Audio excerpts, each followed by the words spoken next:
Hello guys, good morning and welcome back to my channel. আর আমার আজ বিশাল ঠান্ডা লেগে গেছে, তাই আমার এই ক্যালকালে গলাটাই শুতে হবে সারা ভিডিও ধরে তোমাদেরকে, তার জন্য সরি ইন অ্যাডভান্স।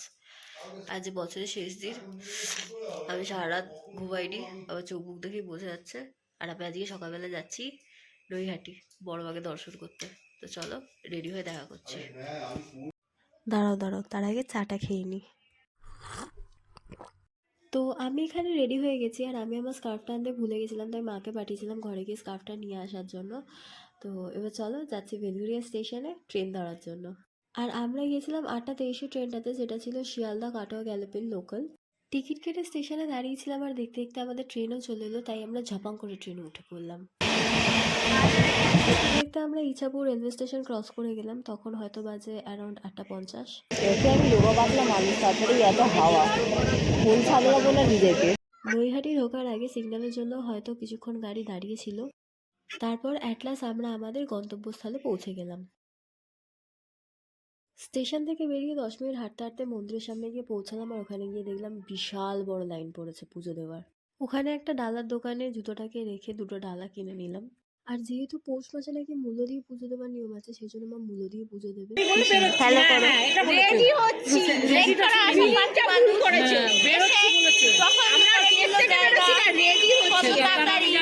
এখানে আমিও নিজের মনস্কামনা বলে কাপড়টা বাঁধলাম, যদি ফুলফিল হয় তো আবার আসবো। ওই অত বড় লাইনে দাঁড়িয়ে অনেকক্ষণ ওয়েট করার পর অবশেষে মায়ের দর্শন পেলাম। পুজো টুজো দিয়ে মন্দির থেকে বাইরে বেরিয়ে সামনে একটু গঙ্গার ঘাটের দিকে গেছিলাম, আর ওইখানে আমার মা কি একটা কিনেছিল, তাই আমিও কাকের মতো ছৌ মেরে একটুখানি খেয়ে নিলাম। বেরোলে আমার এই এক রোগ, উদ্দেশ্য সাধন হয়ে গেলে আমার কেমন খিদে খিদে পায়, কিন্তু কিছু খাবার পাচ্ছি না খাবার উপযুক্ত, আর লোকে ধাক্কা মেরে দিয়ে চলে যাচ্ছে। গঙ্গার ঘাট থেকে আসার সময় আমি ঠাকুরের এই ছবিটা কিনেছিলাম। না, আমি ভাবছি ছবিটা তো আমি চয়েস করে কিনলাম, কিন্তু ছবিটা কি সত্যি আমি ভালো চয়েস করেছি, না দামে বেশি ছিল বলে দোকানদারটা আমাকে মাঝখান লাগিয়ে দিল যে না এটাই আসল ছবি, এটাই আসল ছবি, নিয়ে যান নিয়ে যান, কে জানে ভাই। তারপর আমরা চলে গেছিলাম খেতে, কিন্তু আমি যেহেতু সকালবেলা খালি পেটে তেল খাই না, তাই আমি খাইনি ওখানে। পরে আমি এখান থেকে আমার জন্য একটা প্যাটিস প্যাক করে নিয়েছিলাম, তারপর নৈহাটি টু ব্যান্ডেল একটা টিকিট কেটে নিলাম। এতক্ষণ বাদে আমাদের ঠিক হলো আমরা যাবো এবার ব্যান্ডেল চার্চ। ট্রেনের অপেক্ষায় দাঁড়িয়ে আছি, 12:10 ট্রেন আছে, ট্রেন আসুক তারপরে চলো। যেহেতু আগের দিনকে সারা রাত জেগেছিলাম আমি, তাই ট্রেনে বসে বসে বিশাল ঘুম পাচ্ছিল এবার আমার। তো আমরা চলে এসেছি ব্যান্ডেল স্টেশন, এবার যাবো ব্যান্ডেল চার্চ। বাবা বাইরে কি রোদ, সানগ্লাসটা আনা উচিত ছিল।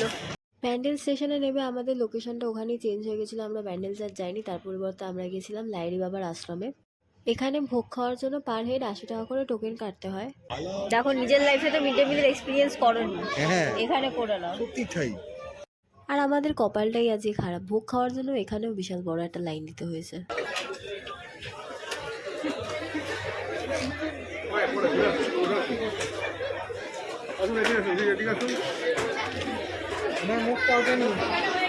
মুখটা ওঠেনি, ভালো করে তোলো। ও আচ্ছা, ঠিক আছে। হ্যাঁ হ্যাঁ। খাবার নেওয়ার সময় আমি ওখানে ভিডিও করছিলাম, আর যে কাকুটা খাবার দিচ্ছিল তার মুখটা আসেনি, সেই জন্য সে আমাকে বললো ভিডিওটা ভালো করে করো, আমার মুখটা আসেনি ভিডিওতে। দুপুরও এখানে খাবার ছিল ভাত, ডাল, ফুলকপি তরকারি, শাকের তরকারি, চাটনি, পাঁপড়, পায়েস। খাওয়া দাওয়া করার পর ওইখানে একটা মন্দির ছিল, সেই মন্দিরে গেছিলাম, আর ওইখানে মন্দিরে ফোন নিয়ে যাওয়া বারণ, মানে ছবি টবি তোলা বারণ, সেই জন্য বেশি কিছু দেখাইনি। মন্দির থেকে বেরিয়ে তার আশপাশের চত্বরটা একটুখানি ঘুরে ঘাড়ে দেখছিলাম। লাইরি বাবার আশ্রম গেছিলাম, ওখান থেকে ঘোরাটোরা হয়ে গেছে, এবার যাচ্ছি রিটার্ন নৈহাটি, ওখান থেকে আবার বেলঘরিয়া টিকিট কাটবো, বাড়ি যাবো। ট্রেনে উঠে লেবু কিনে খাচ্ছিলাম, 4টে 20 টাকা। তারপর আর কি, লেবু খেতে খেতে নৈহাটি থেকে বেলঘরিয়া পৌঁছে গেলাম। তো অ্যাট লাস্ট বেলঘরিয়া পৌঁছে গেছি, এবার যাব স্টেশন থেকে বাবার গাড়ি নেবো, গাড়ি নিয়ে বাড়ি, বাড়ি গিয়ে বিন্দাস টাটা। আর এখনো এত কিছু কেউ হচ্ছে না, আমি পুরোটা সোনা খাচ্ছি।